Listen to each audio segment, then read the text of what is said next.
I'm here with my guest, Laurette Folk. And Laurette is a poet, a novelist. She's a publisher, an editor, and she holds an MFA from Vermont College. She's the author of the novel A Portal to Vibrancy by our mutual friend, Robin Stratton, Big Table Books, and teaches writing at North Shore Community College. Anywhere else? Do you teach writing anywhere else? Nope, just there. For anyone, right? Yeah. Lit, literature. So, thank you for joining us on this rainy evening. Thanks for having me. Now, you are the founder, right, of the Compassion Anthology? Yep. Basically. Yeah. And Compassionate Project Anthology. Well, actually, I'll clarify that. It used to be called the Compassion Project and Anthology. Mm-hmm. And this past summer, I just did away with that and just made it the Compassion Anthology. Okay. It seemed like the Compassion Project was a name has been used. So I'm sure. If you'll Google anything, it's that's going to right. be used, right? So now, do you think the arts today give enough play to compassion and justice, et cetera, the things that you tout Well, I think it's there, but I don't think it's showcased enough. And I think in the letter to the editor for the summer edition, I referenced an article about the namby-pamby-ness of compassion. I think that there is still that stigma that compassion is sort of singing Kumbaya and holding hands. Yeah. Yeah. And I think in our culture we don't realize the jewel that it could be. The Eastern cultures refer to it as the jewel, from the Om Mani Padme Hum, which is direct translation, compassion for all sentient beings. That's a mantra in Buddhism. And I shouldn't say direct translation. There really is no direct translation. It's something that just needs to be chanted. Mm-hmm. But compassion is a jewel, and you realize that when you're suffering, and that's what you need is compassion. And it brings people together. It's a continuum. And it's something that I think we take too lightly in our society. Okay. So, especially with all these candidates calling for war and all this stuff, it just seems even to be more intense and things like that. Now, yeah. So compassion is just sort of forget about it. Yeah. Well, that's a different platform entirely. That mentality of you, the enemy. If you. Those people are people, people in the Middle East, wherever, are enemies. But, I just, and again, we're getting a little off the subject, but I mean, just traveling to New York, after all the Paris things, I could see, I think we all in the back of our mind, we get this paranoia. If I see someone from the Middle East on the bus, I'm thinking, oy vey, something's, And I said, this is ridiculous. Probably just some college kids going back to see their family, just like, Right. I am, but well, it's fear, yeah, right? It's fear, and fear. And that's what's that's what's happening. I think something like this might address that in some way. You also mentioned in some interview I was reading about the use of mindfulness, and I know we in the psychiatric hospital I work, we practice. They have groups on mindfulness, and can you tell me a little bit about that? Well, mindfulness is just being in the present, and not thinking. We spend most of our lives, and I am no exception, I do the same thing, wondering, about the future. And we've got to get here, we've got to do this, we've got to be this. Mm-hmm. And there's compassion in mindfulness, because you're accepting the present for what it is. Okay. It's hard to be in the present. You're always... It's extremely hard. Yeah. It's extremely hard. I tell myself every day, okay, practice. Do it now. Practice, as you're washing dishes, feel the warmth of the water. And you're a real Luddite. I hope this isn't anything too revelatory, but you did say you don't have an iPhone. No, I do not. Do not have an iPhone. It's been revealed here on the... and she claims that she won't let her children have one, but we'll see. I'll interview her 5 years from now. We'll see about that. Yeah. God, I hope it's longer than that. This is something that is common to many. I've I've interviewed hundreds of writers over the years, and this is something that's common among them. You said that depression, in a way, motivated to look inward, and in a way, it was depression, some sort of inspiration. It was a portal. It was a portal. It was a portal. Was this a clinical writing. depression, or just you're depressed? No. No. Okay. It was clinical. I have a history of depression in my Okay. family. It's All right. definitely biological. It's accompanied by intense anxiety. And when I graduated college and thrust into the working world, I had chosen a career that didn't suit me. Engineering. Engineering. And at school I was really challenged by it, and it was great. But the working world was something very, very different, and the cube life and just computer drafting and all that. I was really very, very bored. I was living in New York at the time, and I was in a job that I hated, and I was alone a lot. I was actually living alone in Queens. And I remember... Oh, you were a bridge and tunnel person, right? Yeah. And I remember having panic attacks on the subway, and I remember thinking, I've never felt like this before. Something is definitely wrong. Right. But, it's hard to break from your life. I had relationships in New York, and at first it was a really exciting place, but it proved to me to be a very lonely place. And I'm somebody who's more of a woods person. So I was really very overstimulated by New York. I was young, and I felt like I was in a very dark place. I didn't know what to do. I chose the wrong career. I thought I made a really big mistake. I didn't know that happens all the time. You just pick yourself up and figure out what you want to do. So I was embarrassed. I felt shameful. And to leave a good job like engineering, to be a writer, I know I have a Jewish mother who will, say, what would you do that for? But, my Italian father mother was scratching his head, definitely. Yeah. He led me in the engineering direction. Yeah. And, in school I loved calculus, I loved trigonometry, I loved the beauty of mathematics, but you're not really using all that stuff as an entry-level engineer.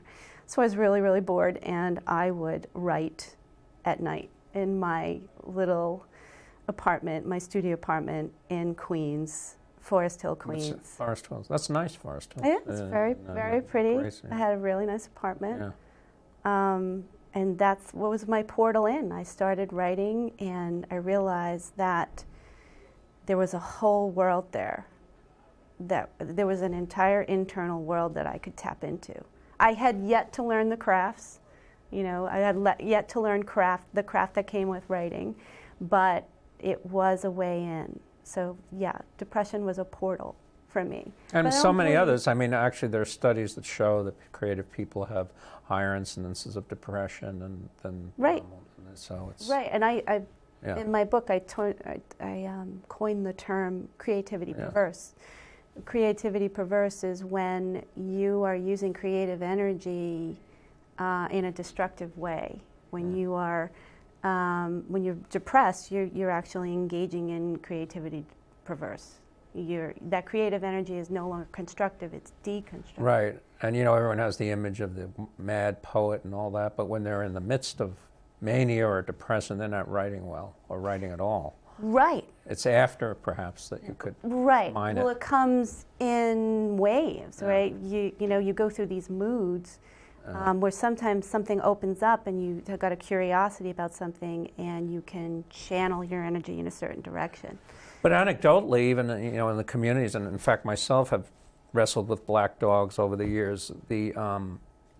In the community, I know of poets and probably acquainted with many of the same people. It's not uncommon to see that, so it's an issue. Well, it's an inward life. Yeah. If you have an inward life, You probably are a creative person. You probably want to explore it. And it's not all going to be, daisies and roses. No, nor is it romantic to have that. I mean, none of us who have ever experienced it certainly wouldn't want to have to have it, It's not like, So, but younger poets, they romanticize it, they'll say, oh, that's great, wild poet, crazy, but if they ever experience it, it's not the best thing. No, it can be just downright terrifying, and it can be hell. Now, you went to Vermont College, and you were, you described yourself a misfit among a land of misfits. You did such great research. When my first residency at Vermont College, when I was up there, I was like, oh my God, people like me actually exist.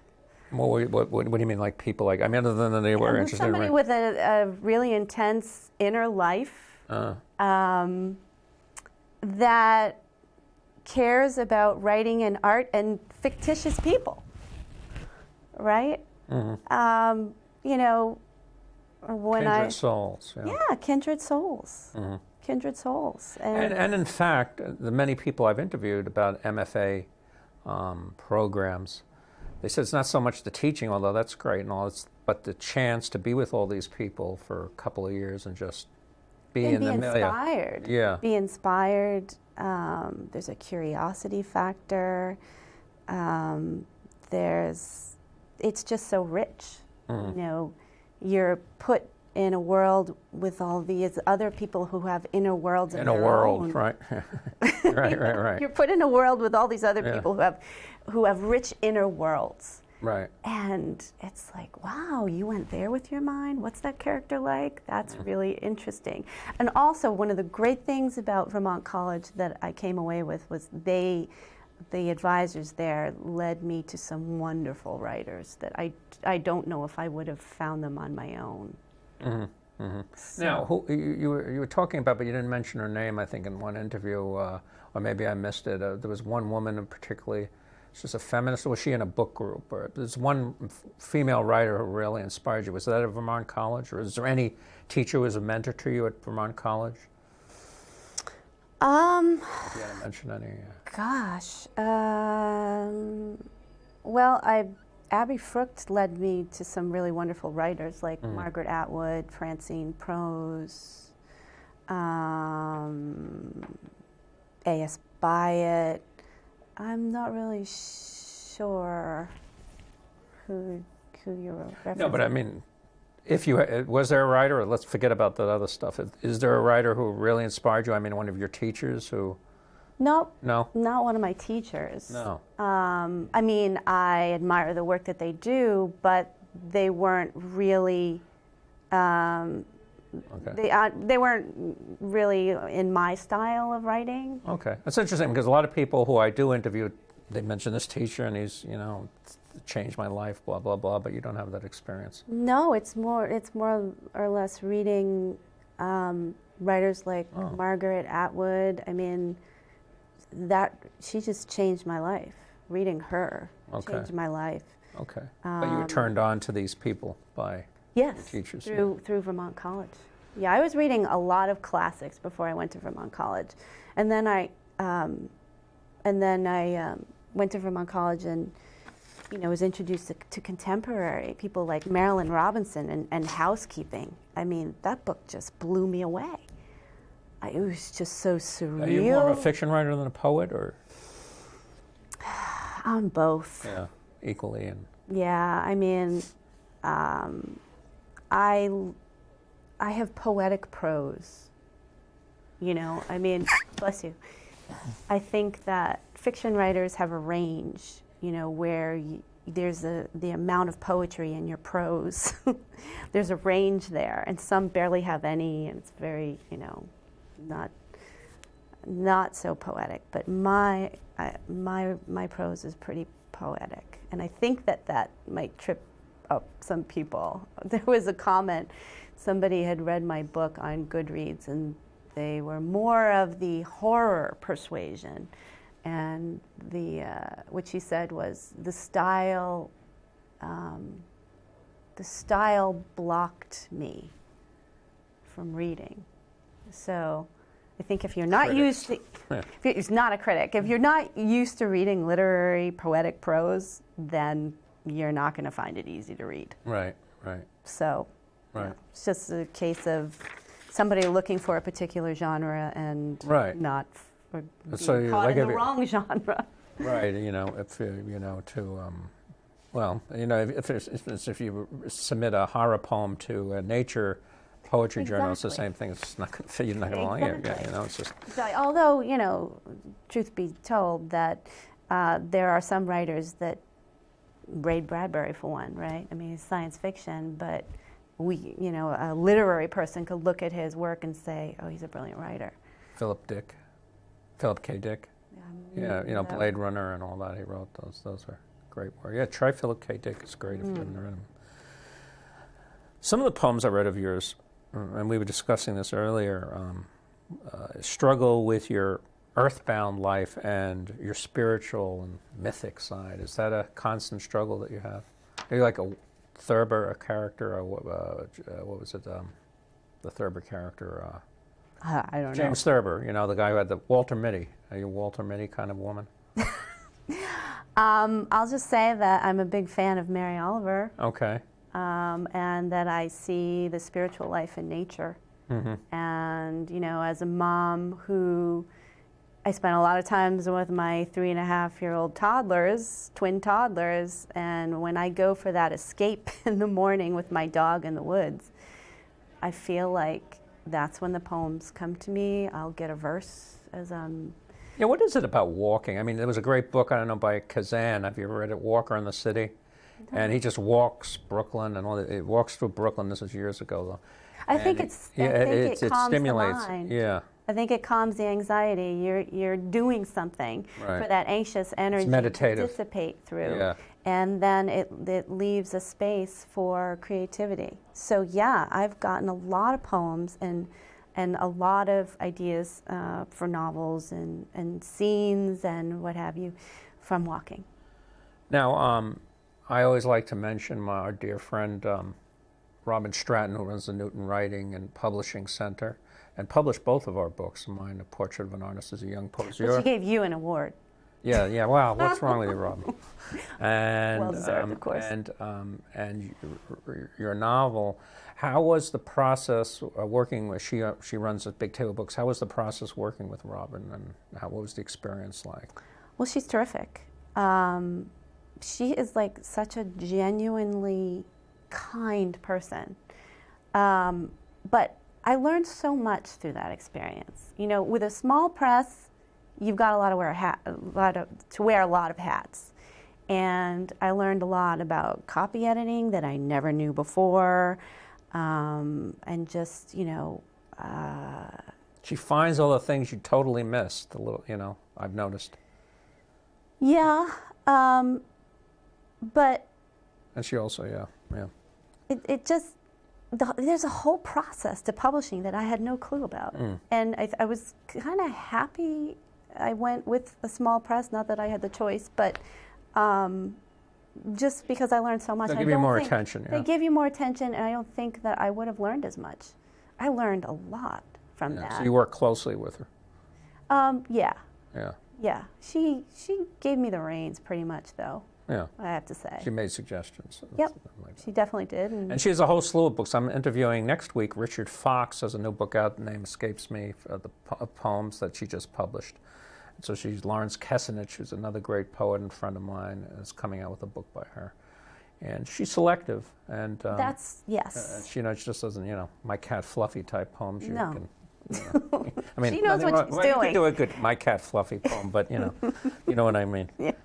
But anyway, are you reading anywhere soon or anything? Oh my gosh, I have to say no. Okay. I am not.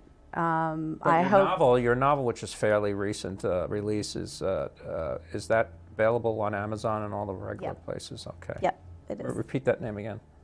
A Portal to Vibrancy. A Portal for Vibrancy, and your website for your Compassion and Anthology. www.compassionanthology.com. Okay. So why don't you read some of your work from us? Sure. Yeah. And whatever you want. We're game. Sure.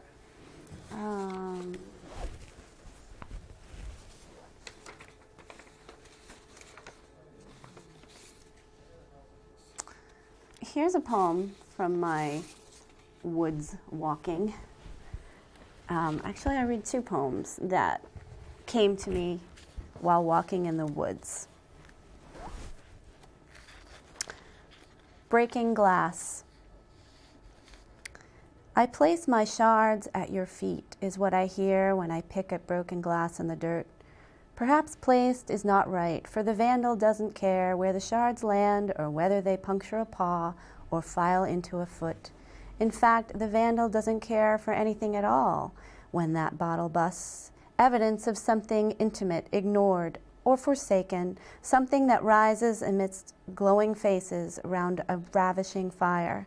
Damn it all to hell, the shards convey, whether in the woods or at sea, broken over the bow of a boat, shattered over the jetty's jutted edges, dusty and misty, collectible and collected. How ironic this now dulled mad dash at the world for its own careless ways sits innocuous in a dish, the focal point in some stranger's living room. Nice. Go ahead. And that poem was inspired by literally walking in the woods and seeing all this broken glass and just becoming like pissed about it. You know, and then I started thinking about, then the line, I place my shards at your feet, just came to me, and I'm like, you know, I think there's something there. So I started thinking about it and walking some more, bringing my notebook with me, writing down some lines. And I'm thinking, you know, behind every broken bottle, there is a story. There's a million stories in the Naked City. Remember the show? It was the old movie, Naked City. I don't know Okay. that one. Okay, here's another one, kind of Mary Oliver-esque. Things with wings. Things with wings. An angel with dirty feet grabs a hold to something in that tree. His filigree wings beat at the air. He is more faint than fair, a distant cousin, perhaps, to Marquez's old man with enormous wings, whom they put in a cage, and sold tickets to the pious, to gawk at, and the sinners to tease. I'm sure if I had a ladder, I could climb to him and look into his yellow eye and know that such angels have the same aches and pains as I. The only thing separating us would be a height of 12 feet or more. Lo, his wings opened full on, and I swear the world went dark for a moment as he fluttered, fumbled up, up. He knew, they all know when you're just too close. Back on the north side of Green Hill, the egrets pruned and waited for the tide to unfold in fish. The Grande Dame, a river herself in curves and elegance, bent toward the water as if to say, what have we here? I watched the lesser egrets do nothing as the breeze excused itself from the trees, and I paused and bowed my head. I bowed my head, yes, and then moved on. You have a blog. I do. Yeah. The I do meditation too. blog. Yeah, I like it. I like doing a blog. Yeah. It gives you a Well, presence. you know, yeah. Also, it's being, practice. being a mom of Yeah. toddler. I didn't twins. answer that question, but a lot of people, again, we're talking about the romantic notion. You have, a bottle of whiskey and walk the beach and brew it in your little garret and all that stuff. And do you think domesticity has been a hindrance or a help to your writing? I mean, what do you think? Truth be told, children can destroy creativity. Right. But I've learned that to adapt, and I have. But not having that experience with children might. I don't know. I mean, that's a very rich experience. I know It is. I'm not. I love your kids. I love my kids. It's just, I've been writing a long time, and I've always squeezed in novel writing. I've always made it happen, despite a full-time job, despite changing careers. But kids, different story. So, you know, I had to put it on the back burner for a little while. I'm looking forward to picking up novel writing over the break, you know, because then I'll have some time when the kids are at preschool. But I'm still a creative person. I can't put that on the back burner completely. So I write in my blog, and I started writing these shorts from dreams, and I'll read one of them. Okay. It's from this manuscript, Upon Waking, where I'll take the dreams and I'll interpret them and record them in my notebook and then transfer them to the blog. So it takes about 10 minutes to do this, you know, and that's about all I have time for. That's about all that's about all I can do when I've got the kids all day. Sort of flash fiction. Kind of. It is, and I never thought I could write flash fiction. I'm not saying it's good, but I'm saying that I've had to adapt my creativity. The guy I interviewed, a friend of mine for many years, was Timothy Gager. Do you know him? Yeah, he does. Tim, he's a I read it, he's a flash fiction. Yeah, Knowing his Tim, stuff he'd is even good. flash when he does his fiction. You know, he's kind of a character, but I love him. But He is. yeah. He is. Go ahead. All right, so this is one of my flash fiction shorts from Upon Waking, and it's called The Shelf. You must feel the flow of God within you, I thought, as I rose to the shelf again, elevated myself like a mystic high above the others. The brother of a friend had risen. They all had watched him do it, but he fell. He was plain clothed now, mingling with the cardinals below. I looked down at the cardinals in their shimmering red frocks, waiting their turns. You see, I could stop a demon by just placing my hand on his malleable head and mold him. But sometimes it was a battle. The insidious being could fit just under my skin, and it was too hard to distinguish which to side with. The wrong thought would put me there on the wrong side, and then I too would fall. Also, you couldn't just levitate in any room, only the one with the shelf. Get to the top of the shelf and you could see the stone angels standing guard at the river, and plastic flowers, and of course the roof joists. I had known all the cardinals personally. The one with the white hair was the most compassionate. He had faith in me, despite my internal grappling. The last time I rose successfully to the shelf, I nearly passed it and hit the ceiling. It was his face I was thinking of. Nice. I think you have time for one more. One more. Maybe even more. I don't know. Well, But in any case, we let the show go on, so you have it recorded. So Okay. Go ahead. Don't worry. this one I wrote after meditating. I have a meditation teacher, and sometimes when I'm with her, ideas come while I'm sitting and meditating. She has this wonderful crystal bowl. I think we're off now. We've been long off, so. Oh, sorry. Okay. But Anyway, I was going